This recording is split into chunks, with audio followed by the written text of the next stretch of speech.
ನಮಸ್ಕಾರ ಸ್ನೇಹಿತರೆ, ಎಲ್ಲರೂ ಹೇಗಿದ್ದೀರಾ? ಎಲ್ಲರೂ ಚೆನ್ನಾಗಿದ್ದೀರಾ ಅಂದ್ಕೊಳ್ತೀನಿ. ಹಾಗೆಯೇ ನಾನಿವತ್ತು ಯಾವ ಟಾಪಿಕ್ ಬಗ್ಗೆ ಮಾತಾಡ್ತಿದ್ದೀನಿ ಹಾಗೆ ನಿಮಗೆ ತಮ್ಮನೇಲಿ ನೋಡಿದ್ರೇ ಗೊತ್ತಾಗುತ್ತೆ. ಸೊ ಫಸ್ಟ್ ಆಫ್ ಆಲ್, ಇವಾಗ ಯಾರೆಲ್ಲ ನನ್ನ ಚಾನಲ್ನ ಇನ್ನೂ ಸಬ್ಸ್ಕ್ರೈಬ್ ಮಾಡ್ಕೊಂಡಿಲ್ಲ ದಯವಿಟ್ಟು ಸಬ್ಸ್ಕ್ರೈಬ್ ಮಾಡಿಕೊಡಿ. ಮತ್ತು ಇನ್ನು ಯಾರು ನಮ್ಮ ಚಾನಲ್ನಲ್ಲಿ ಕೆಲವರು ಸಬ್ ಆಗಿರ್ತಾರೆ, ಸಬ್ ಆಗಿರಲ್ಲ. ಸೊ ಒನ್ ಟೈಮ್ ಸಬ್ ಆಗದೆ ನೋಡದೇ ಇರೋರು ಕೂಡ ಒಂದು ಸಬ್ ಆಗಿ ನೋಡಿ. ನಿಮ್ಮ ಸಪೋರ್ಟ್ ಯಾವಾಗಲೂ ನಮಗೆ ಇರಬೇಕು ಅಂತ ಕೇಳ್ಕೊತೀನಿ. ಇವತ್ತು ನಾನು ಬಂದು ಮಾತಾಡ್ತಿರೋಂಥ ಟಾಪಿಕ್ ಬಂದು ಇವಾಗ ಇತ್ತೀಚೆಗೆ ನಾನು ನೋಡ್ತಾ ಇರೋದು ಪ್ರೆಸೆಂಟ್ ಇವಾಗ ಎಲ್ಲರದ್ದು ಕೂಡ ಡಿಮಾನಿಟೈಸೇಷನ್ ಆಗ್ತಾಯಿದೆ. ಏನಕ್ಕೆ ಆಗ್ತಾಯಿದೆ ಅದು ರೀಸನ್ ಕೂಡ ತಿಳ್ಕೊಳ್ಳೋಣ.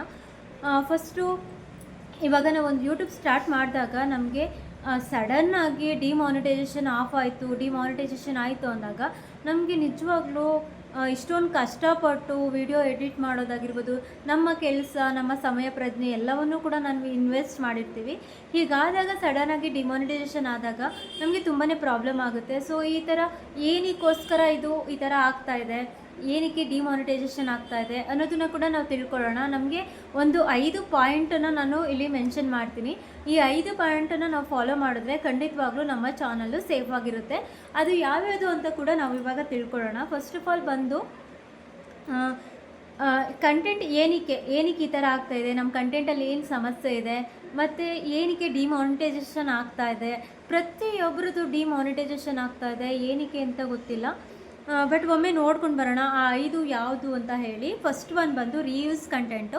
ರೀಯೂಸ್ ಕಂಟೆಂಟ್ ಬಂದು ರೀಲ್ಸು ಅಂದರೆ ಬೇರೆಯವರ ರೀಲ್ಸು ಅಥವಾ ಮೂವಿಗಳನ್ನ ಡೌನ್ಲೋಡ್ ಮಾಡಿ ನಮ್ಮ ಚಾನಲಲ್ಲಿ ಅಪ್ಲೋಡ್ ಮಾಡಿದಾಗ ಇದನ್ನು ಅಂತ ಅಂದರೆ ಇವಾಗ ನಮ್ಮದು ಸ್ವಂತ ಫೇಸ್, ನಮ್ಮ ಫೇಸ್ ಇರಬೇಕು, ಇಲ್ಲ ನಮ್ಮದು ಏನಾದರೂ ಎಕ್ಸ್ಪ್ಲನೇಷನ್ ಇರಬೇಕು. ನಮ್ಮದು ಎಕ್ಸ್ಪ್ಲನೇಷನ್ ಇಲ್ಲ ಮತ್ತು ನಮ್ಮ ಫೇಸ್ ಕೂಡ ಇಲ್ಲ ಅಂದಾಗ ಯೂಟ್ಯೂಬ್ ಅದನ್ನು ರೆಕಮೆಂಡ್ ಮಾಡಲ್ಲ. ಇದು ಅವ್ರಿಗೆ ಗೊತ್ತಾಗ್ಬಿಡುತ್ತೆ. ಇವಾಗ AI ಆಗಿರೋದ್ರಿಂದ ಖಂಡಿತವಾಗ್ಲೂ ರಿಯೂಸ್ ಕಂಟೆಂಟು ಈ ಥರನೂ ಬರುತ್ತೆ. ಇದು ಫಸ್ಟ್ ಒನ್ನು. ಇನ್ನು ಸೆಕೆಂಡ್ ಒನ್ ಬಂದರೆ ಅದು ಏನಂದ್ರೆ ಸೆಕೆಂಡ್ ಒನ್ನು ಇದು ರಿಯೂಸ್ ಕಂಟೆಂಟ್ ಬಂದು ನಮಗೆ ಫೇಸು ಅಥವಾ ಎಕ್ಸ್ಪ್ಲನೇಷನ್ ಇಲ್ಲ ಅಂದರೆ ಇದು ಯೂಟ್ಯೂಬು ಡೈರೆಕ್ಟಾಗಿ ನಮ್ಮನ್ನು ಅಕ್ಸೆಪ್ಟ್ ಮಾಡೋದೇ ಇಲ್ಲ. ಇದು ಫಸ್ಟ್ ಒನ್ನು. ಇನ್ನು ಸೆಕೆಂಡ್ ಒನ್ ಬಂದು ಕಾಪಿರೈಟ್ ಇಶ್ಯೂ ಆಯಿತಾ. ಈ ಕಾಪಿರೈಟ್ ಇಶ್ಯೂ ಅಂದರೆ ಕಾಪಿರೈಟ್ ಕ್ಲೈಮು, ಸ್ಟ್ರೈಕ್ ಬಂದರೆ ಮಾನಿಟೈಸೇಷನು ಆಫ್ ಆಗುತ್ತೆ. ಏನಕ್ಕೆ ಬರುತ್ತೆ ಕಾಪಿರೈಟು? ನಿಮಗೆ ಗೊತ್ತಾ ಕಾಪಿರೈಟ್ ಏನಕ್ಕೆ ಬರುತ್ತೆ ಅಂತ ಹೇಳಿ? ಕಾಪಿರೈಟ್ ಬಂದಾಗ ನಮಗೆ 3 ಸಾರಿ ವಾರ್ನಿಂಗ್ ಬರುತ್ತೆ. ಆವಾಗಲೇ ನಾವು ತಿಳ್ಕೊಬೇಕಾಗುತ್ತೆ.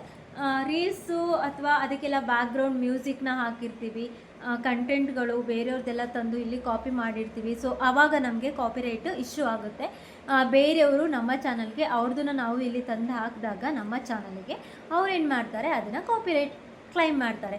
ಈ ಕಾಪಿರೈಟ್ ಕ್ಲೈಮ್ ಮಾಡಿದಾಗ ನಮಗೆ ಸ್ಟ್ರೈಕ್ ಕೂಡ ಬರ್ಬೋದು. 3 ಸಾರಿ ಸ್ಟ್ರೈಕ್ ಕೂಡ ಕೊಡ್ತಾರೆ. ಸೊ ಈ ಥರ ಇದ್ದಾಗ ನಾವು ಅವಾಗ ಜಿಮೇಲ್ ID ಅಥವಾ ಎಲ್ಲವನ್ನು ಕೂಡ ಚೆಕ್ ಮಾಡ್ಕೋತಾ ಇರಬೇಕಾಗುತ್ತೆ. ನಮಗೆ 3 ಸಾರಿ ಸ್ಟ್ರೈಕ್ ಬಂದಾಗ 1 ಸಾರಿ ಬಂದಾಗಲೇ ನಮ್ಗೆ ಆಲ್ಮೋಸ್ಟ್ ಗೊತ್ತಾಗ್ಬಿಡುತ್ತೆ. ಸೊ ಈಗಿದ್ದಾಗ ನೀವು ಇದನ್ನು ಚೆಕ್ ಮಾಡ್ಕೋಬೇಕಾಗುತ್ತೆ. ಇನ್ನು ಥರ್ಡ್ ಒನ್ ಬಂದು ಕಮ್ಯುನಿಟಿ ಗೈಡ್ಲೈನ್ಸ್, ವೈಲೆನ್ಸ್ ಗೊತ್ತಾಯ್ತಾ? ಕಮ್ಯುನಿಟಿ ಗೈಡ್ಲೈನ್ಸ್ ಅಲ್ಲಿ ಯೂಟ್ಯೂಬ್ದು ಏನೇನು ಗೈಡ್ಲೈನ್ಸ್ ಇರುತ್ತೆ ಅದನ್ನು ಕೂಡ ನಾವು ಫಾಲೋ ಮಾಡಬೇಕಾಗುತ್ತೆ. ಅಂದರೆ 18+ content, violence, fake news, misleading, thumbnail, title ಇವೆಲ್ಲ ಅಂದರೆ ಕ್ಲಿಕ್ ಬೈಟ್ ಅಂತ ಇರುತ್ತೆ. ಆ ಕ್ಲಿಕ್ ಬೈಟ್ನ ಜಾಸ್ತಿ ಮಾಡಿದ್ರೂ ಕೂಡ ಪ್ರಾಬ್ಲಮ್ ಜಾಸ್ತಿ ಆಗುತ್ತೆ. ಸೊ ಇದನ್ನು ನಾವು ಕೂಡ ಅವಾಯ್ಡ್ ಮಾಡಬೇಕಾಗುತ್ತೆ. ವೈಲೆನ್ಸು, ಫೇಕ್, ಮಿಸ್ಲೀಡಿಂಗ್ ಮಾಡೋದಾಗಿರ್ಬೋದು, ಅಂದರೆ ಮಿಸ್ಲೀಡಿಂಗ್ ಅಂದರೆ ಕೆಟ್ಟದಾಗಿ ಮಾಡೋವಂಥದ್ದಾಗಿರ್ಬೋದು. ಈ ಥರ ಎಲ್ಲ ಮಾಡಿದಾಗ ನಮ್ಮ ಚಾನಲ್ಗೆ ಪ್ರಾಬ್ಲಮ್ ಆಗೋವಂಥ ಚಾನ್ಸಸ್ ಇರುತ್ತೆ. ಸೊ ಇನ್ನು ಫೋರ್ತ್ ಒನ್ ಬಂದು ಅನ್ವ್ಯಾಲಿಡ್ ಟ್ರಾಫಿಕ್ ಅಂದರೆ ಏನು ಗೊತ್ತಾ ಯಾರಿಗಾದರೂ? ಟ್ರಾಫಿಕ್ ಅಂತ ಅಂದರೆ ವ್ಯೂಸು ಮತ್ತು ಸಬ್ಸ್ಕ್ರೈಬು ಮತ್ತು ವಾಚ್ ಟೈಮು, ಈ ಮೂರನ್ನು ಅಂದರೆ ವ್ಯೂಸು, ಸಬ್ಸ್ಕ್ರೈಬರ್ಸು, ವಾಚ್ ಅವರ್ಸು, ಈ ಮೂರನ್ನು ಕೂಡ ನಾವು ಪರ್ಚೇಸ್ ಮಾಡಿದಾಗ ಅಂದರೆ ಯಾವ ಥರ ಪರ್ಚೇಸ್ ಮಾಡ್ತೀರಾ? ಇನ್ನೊಬ್ಬರ ಹತ್ರ ದುಡ್ಡನ್ನು ಕೊಟ್ಟು ನಾವು ವಾಚ್ ಟೈಮ್ನ ಖರೀದಿ ಮಾಡೋದು. ವಾಚ್ ಟೈಮು, ವ್ಯೂಸು, ಸಬ್ಸ್ಕ್ರೈಬರು, ಇದು 1000 ಸಬ್ಸ್ಕ್ರೈಬರು ಪ್ಲಸ್ 4000 ವಾಚ್ ಅವರ್ಸ್ನ ನಾವು ಕೊಂಡ್ಕೊಂಡಾಗ, ಅಮೌಂಟನ್ನು ಕೊಟ್ಟು ನಾವು ಕೊಂಡ್ಕೊಂಡಾಗ ನಮಗೇನಾಗುತ್ತೆ ಅಂದರೆ ಇದು ಅನ್ವ್ಯಾಲಿಡ್ ಟ್ರಾಫಿಕ್ ಆಗುತ್ತೆ. ಇವಾಗ ಕೂಡ ನಮ್ಮ ಚಾನಲು ಡಿಮಾನಿಟೈಸೇಷನ್ ಆಗೋದಕ್ಕೆ ಇದು ಒಂದು ರೀಸನ್ ಆಗುತ್ತೆ. ಇನ್ನು ಫಿಫ್ತ್ ಒನ್ ಬಂದು ಲೋ ಕ್ವಾಲಿಟಿ ಅಂದರೆ ಸ್ಪ್ಯಾಮ್ ಕಂಟೆಂಟ್ ಅಂತ ಇರುತ್ತೆ. ಲೋ ಕ್ವಾಲಿಟಿ ಅಂದರೆ ಗೊತ್ತಿರುತ್ತೆ, ವಿಡಿಯೋ ಲೋ ಕ್ವಾಲಿಟಿ ಆ ಥರ. ಸೊ ಒಂದೇ ಟೈಪ್ ವಿಡಿಯೋನ ಅಪ್ಲೋಡ್ ಮಾಡೋದು, ಒಂದೇ ಟೈಪ್ ವಿಡಿಯೋ ಗೊತ್ತಾಯ್ತಲ್ವಾ ನಾನು ಹೇಳ್ತಾ ಇರೋದು. ಈಗ ನಾವು ಆಲ್ರೆಡಿ ಒಂದು ರೀಲ್ಸ್ನ ಅಪ್ಲೋಡ್ ಮಾಡಿರ್ತೀವಿ, ಅದೇ ಥರ ರೀಲ್ಸ್ನ ಮತ್ತೆ ನಾವು ಅಪ್ಲೋಡ್ ಮಾಡೋದ್ರಿಂದ ಖಂಡಿತ ಅದು ಕೂಡ ಲೋ ಕ್ವಾಲಿಟಿ ಸ್ಪ್ಯಾಮ್ ಆಗುತ್ತೆ, ಆಯಿತಾ. ಲೋ ಕ್ವಾಲಿಟಿ ಅಥವಾ ಸ್ಪ್ಯಾಮ್ ಕಂಟೆಂಟ್ ಕೂಡ ಆಗುತ್ತೆ. AI ವಾಯ್ಸ್ ಮಾತ್ರ ಮೀನಿಂಗ್ಫುಲ್ ಕಂಟೆಂಟು ಅಪ್ಲೋಡ್ ಮಾಡೋದು, ಆಯಿತಾ.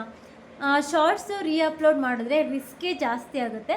ಸೊ ನಿಮಗೆ ಈ ಮಾಹಿತಿ ಇಷ್ಟ ಆಗಿದೆ ಅಂದ್ಕೊಳ್ತೀನಿ. ಈ ಮಾಹಿತಿ ಇಷ್ಟ ಆಗಿದ್ದರೆ ಸೊ ಫ್ರೆಂಡ್ಸ್, ಈ 5 ತಪ್ಪು ಮಾಡಿದರೆ ಮಾನಿಟೈಸೇಷನ್ ಆಗಿದ್ರೂ ಕೂಡ ಕ್ಯಾನ್ಸಲ್ ಆಗುವಂಥ ಚಾನ್ಸಸ್ ಇರುತ್ತೆ.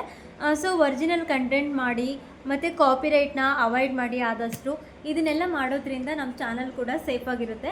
ಸೊ ನಾನಿದನ್ನು ನಿಮಗೆ ಪಕ್ಕಾ ಕ್ಲಾರಿಟಿಯಿಂದ ತಿಳ್ಕೊಂಡು ನಿಮಗೆ ನಾನು ಈ ಮಾಹಿತಿನ ಕೊಡ್ತಾ ಇದ್ದೀನಿ. ಈ ಮಾಹಿತಿ ನಿಮಗೆ ಇಷ್ಟ ಆಗಿದರೆ ದಯವಿಟ್ಟು ಲೈಕ್ ಮಾಡಿ, ಶೇರ್ ಮಾಡಿ, ಕಮೆಂಟ್ ಮಾಡಿ. ಹಾಗೆಯೇ ವಿಡಿಯೋನ ಆದಷ್ಟು ಶೇರ್ ಮಾಡಿ.